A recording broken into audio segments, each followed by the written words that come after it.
Tari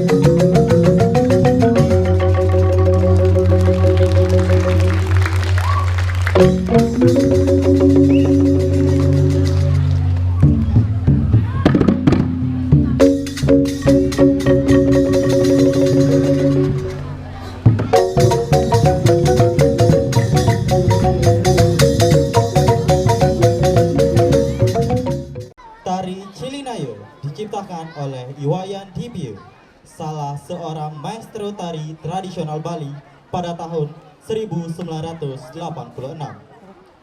Gagasan lahirnya tari ini terinspirasi dari ornamen cilik, yaitu salah satu ornamen khas dalam budaya para penari, berupa sehelai kain panjang dengan ujung yang melancip dengan motif warna-warni yang melambangkan keceriaan dan kegembiraan.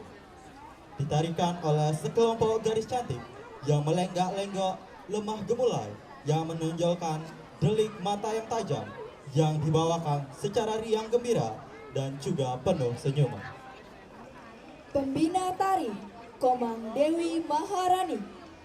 Pembina tabuh Madewira Okta Atmadi SSN. Persembahan Sanggar Seni Suara Mustika, Kelurahan Banyuning, Kecamatan Buleleng. Selamat menyaksikan.